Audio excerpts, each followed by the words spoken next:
Sir ऐसे है कि इसका थोड़ा एडवांटेज ये होता है कि अब ये टेक्नोलॉजी क्यों अवेलेबल है। यदि एमबीबीआर का जो मसला है इसमें हम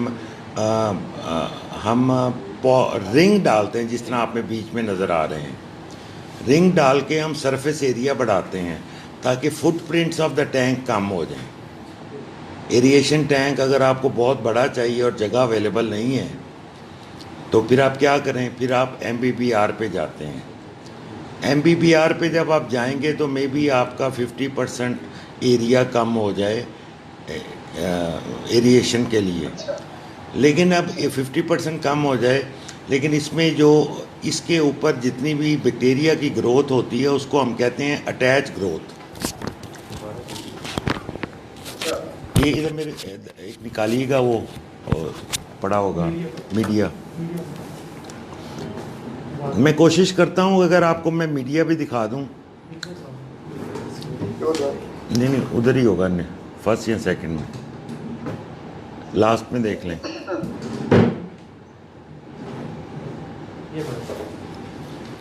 ये मैं आपको दिखा रहा हूँ, इधर भी तो कर लें। ये मीडिया है और अगर आप इसको देख सकें डिफरेंट साइजेस में है। ये आपको नज़र आ रहा है जी, नज़र आ रहा है जी। नजर तो नहीं आ रहा है, पड़ेगी आपको।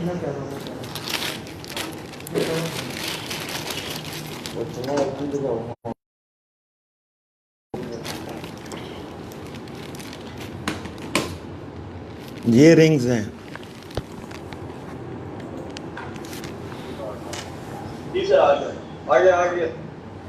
ये हम तकरीबन 70% के करीब इसको भर देते हैं ताकि जो भी बैक्टीरिया ग्रो होगा वो इसके ऊपर अटैच होगा, क्योंकि हम जो एरिएशन टैंक की साइजिंग करते हैं वो बायोमास बैक्टीरिया को ग्रो करने के लिए करते हैं। और जब वो ग्रो हो रहा है तो फिर हमें इस पर बैक्टीरिया की अटैचमेंट मिल जाती है और वॉल्यूम ऑफ द टैंक कम हो जाता है। लेकिन जो मैंने ये देखा है कि जो एक्सपीरियंस है, क्योंकि टेक्नोलॉजी और इंजीनियरिंग में यही फ़र्क होता है कि टेक्नोलॉजी जो है over the years of experience से आप लर्न करते हैं प्रैक्टिकल चीज़ों को इम्प्रूव करके। इंजीनियरिंग में तो ये है ना जी, ठीक है जी, पाइपिंग में सक्शन की वेलोसिटी 0.5 मीटर पर सेकंड रखनी है, डिस्चार्ज में मैक्सिमम 2 रखनी है, प्रेशर ड्रॉप देखना है, दैट इज़ इंजीनियरिंग।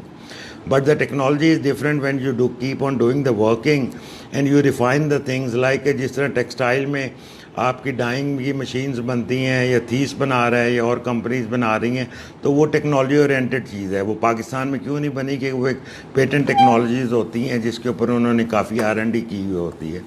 तो कुछ टेक्नोलॉजी और इंजीनियरिंग में बस यही फ़र्क है। लेकिन इसमें जो हमारा एक्सपीरियंस है, टेक्सटाइल में जितने भी MBBR प्लांट्स लगे हुए हैं, they are out of them 90% are not operative. Yes. वो MBBR is not a जी sir.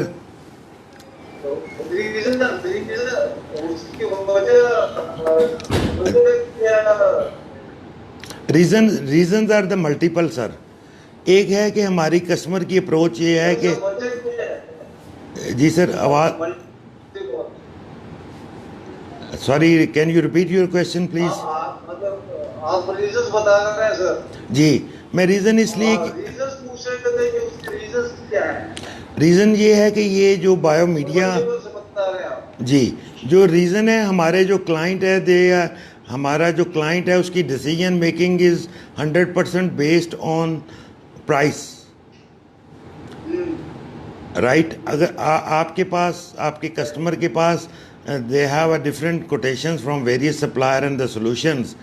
First of all what they will do is they will throw away the quotation या side पे रख देगा जिसकी प्राइस सबसे ज़्यादा होगी। कहेगा यार इसको तो छोड़ दो जो बाकी भी। और एक हमारी अप्रोच और बड़ी जो है ना वो अनप्रोफेशनल सी है कि हम कहते हैं कि यार वो भी तो गारंटी दे रहा है, आप भी गारंटी दे रहे हैं। भाई गारंटी तो सारे दे रहे होते हैं, लेकिन बाद में गारंटी के साथ खड़ा कौन होता है ये देखने वाली बात होती है। हाँ, वो चीज़ नहीं है। अगर आप किसी सप्लायर को कहें ना मुझे 2 साल की बैंक गारंटी दे दो, तो फिर पैसे वो आधे सप्लायर आपके वैसे भाग जाएंगे। अब जब वो मीडिया आप अच्छा लगाते हैं तो उसकी कॉस्ट ऑलमोस्ट जितना आपने टैंक बनाना है उससे भी ज़्यादा हो जाएगी। नंबर वन, मतलब कि अब मैं एक कंपनी की एग्जांपल देता हूँ जहाँ पे हमारा 3 लाख गैलन का प्लांट लगा हुआ है लाहौर में, और वो 10 सालों में 3 दफ़ा मीडिया चेंज कर चुके हैं, और एक मीडिया की कॉस्ट जो है तकरीबन 1.5 करोड़ रुपए है वन टाइम चेंज की। तो ये प्रॉब्लम्स ऐसे हैं। हमारी कोशिश ये होती है, आपकी भी होनी चाहिए, कि हम वो चीज़ दें कस्टमर को, सोल्यूशन दें कि जिससे वो मल्टीपल उसको एडवांटेज हों, लाइक ऑपरेटिंग कॉस्ट लो हो, यूज़र फ्रेंडली हो, ऑपरेटर अगर स्किल ज़्यादा नहीं है, कोई नेग्लिजेंस हो जाती है तो फिर भी प्लांट चलता जाए। तो we have to look in to many factors कि इन चीज़ों में आए। तो ये MBBR is an option which can be opted, but ये ज़्यादातर जो है वो सीवेज के लिए ज़्यादा इफ़ेक्टिव है। नेक्स्ट इज सही नेक्स्ट। है सर, सही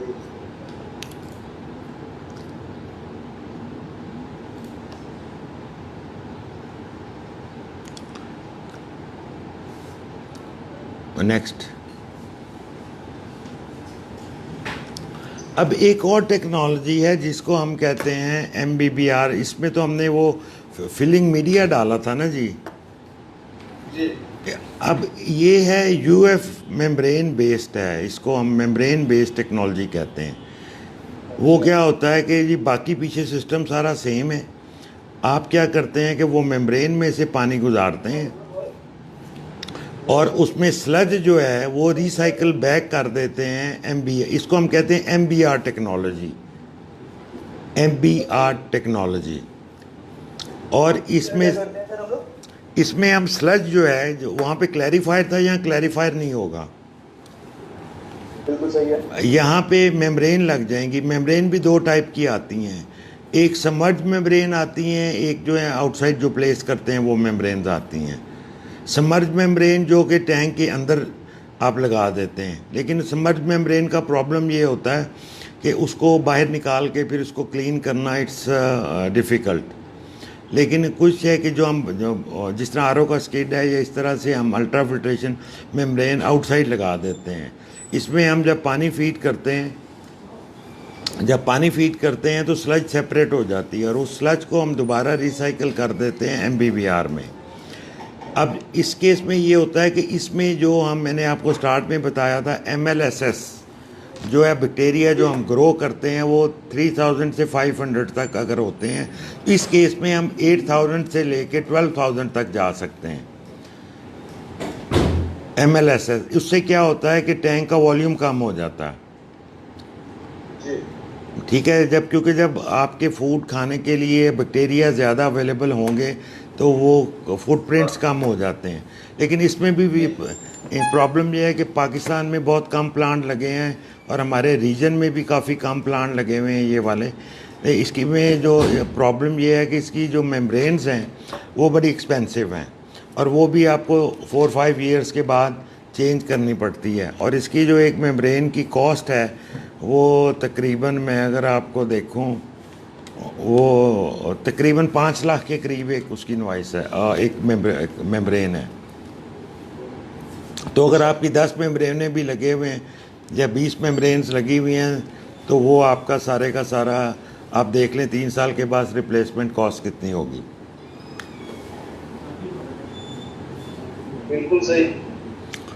तो इसकी कैपिटल कॉस्ट भी ज़्यादा होगी, और ऑपरेटिंग कॉस्ट अगर आप मेंटेनेंस रिप्लेसमेंट कॉस्ट डालेंगे वो भी ज़्यादा होगी। नेक्स्ट,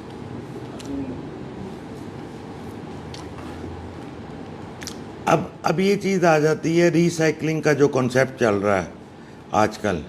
रीसाइकलिंग में हम आप अगर इस पिक्चर्स को देखेंगे, जिसमें थोड़ा सा मैंने एक्सप्लेन करने की कोशिश की है कि क्या स्टेप्स होते हैं।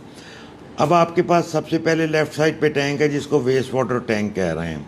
This is the treated waste water जो आपका वेस्ट वाटर से आ रहा है। ओके ठीक है, इसको ठीक। आप अल्ट्रा फिल्ट्रेशन मेम्ब्रेन से पास करते हैं। एक्चुअली अल्ट्रा फिल्ट्रेशन मेम्ब्रेन लगाने का मकसद ये होता है कि आपने you have to make water fit to meet the feed water condition of RO membranes. हर इक्विपमेंट को जब आप कोई चीज़ फीड करते हैं तो उसके लिए उसकी कुछ रिक्वायरमेंट होती है। अब मेम्ब्रेन मैन्युफैक्चरर कहता है कि जब आपका आरओ मेम्ब्रेन की अगर आप डाटा शीट पढ़ेंगे, अगर नहीं है तो मैं आपको प्रोवाइड कर दूंगा, नेट पे अवेलेबल है, चाहे BW3400 ले लें या कोई भी ले लें।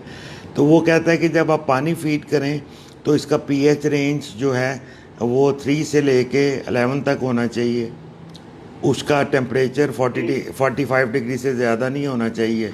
उसमें जो सस्पेंडेड सॉलिड नील होने चाहिए। STI उसकी लेस देन 3 होनी चाहिए। उसकी जो BOD COD है वो लेस देन 10 होनी चाहिए। तो अब हम अल्ट्रा फिल्ट्रेशन जब करते हैं तो अल्ट्रा फिल्ट्रेशन का सिर्फ RO और अल्ट्रा फिल्ट्रेशन की मेम्ब्रेन में जो फ़र्क सिर्फ इतना है कि अल्ट्रा फिल्ट्रेशन की मेम्ब्रेन का पोर साइज़ बड़ा है, सुराख बड़ा है, जिसमें सस्पेंडेड सॉलिड निकल जाते हैं, डिज़ोल्व सॉलिड बीच में रहते हैं। ठीक। तो वो हम पानी को अल्ट्रा फिल्ट्रेशन से इसलिए पास करते हैं ताकि वो we are making the water fit for the feed of RO।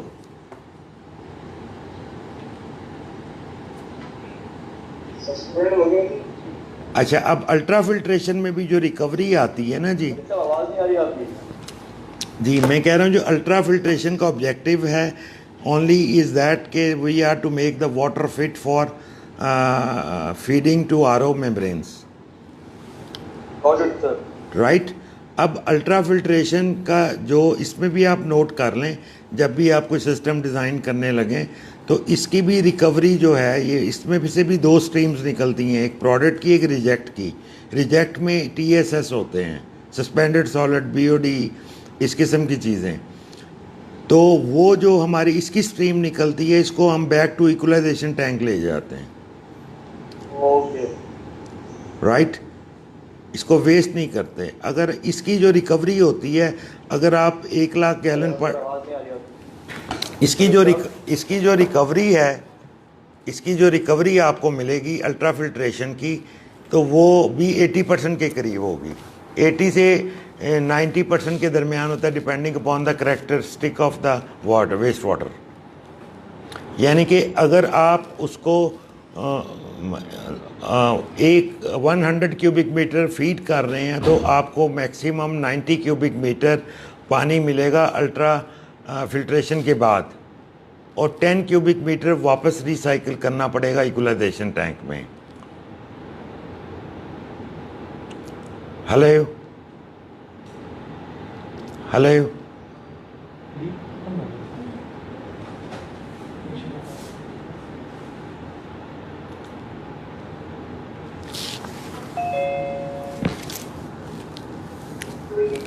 Hello hello,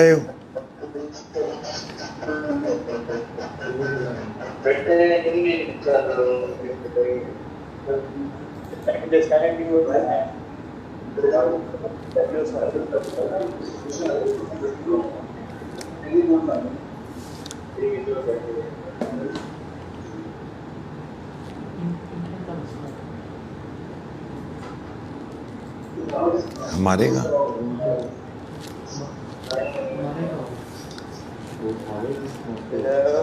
जी। आवाज़ आ रही है आपको? हेलो जी मनीष सर। जी सर, सर आप जी आवाज़ आ रही है आपको? मसूद समझा दे यार। जी सर, जी सर आवाज आ रही है सर। परीक्षा में थोड़ी रिसाइकलिंग को नेक्स्ट सेशन में रखें। नेक्स्ट सेशन जी ठीक है, रिसाइकलिंग को हम नेक्स्ट सेशन में रख लेते हैं, कोई इशू नहीं है। कोई जी मुझे आवाज़ आ रही है। रिसाइकलिंग को हम नेक्स्ट सेशन में रख लेंगे, और रिसाइकलिंग का कॉन्सेप्ट पता चल गया आपको कि UF और RO लगाना पड़ता है उसमें।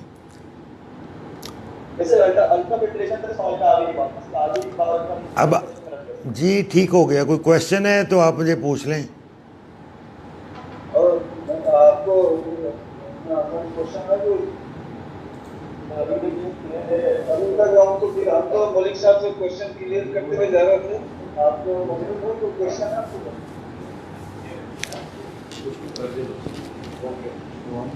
मेरी तरफ मेरा ख्याल है सर अभी तक तो सब क्लियर है। चलें, that's great sir, that's wonderful. I tried my best कि मैं अपने तमाम दोस्तों को, प्रोफेशनल्स को कुछ नॉलेज शेयर कर सकूं, और जितना किया है, और होप कि इस पे कोई किसी का भी कोई क्वेश्चन हो, कोई भी जी, आपका कोई क्वेश्चन हो जी मलिक साहब। जी सर, आपका कोई भी क्वेश्चन हो, you can contact me by email.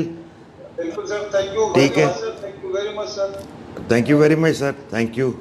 We learned a lot, sir.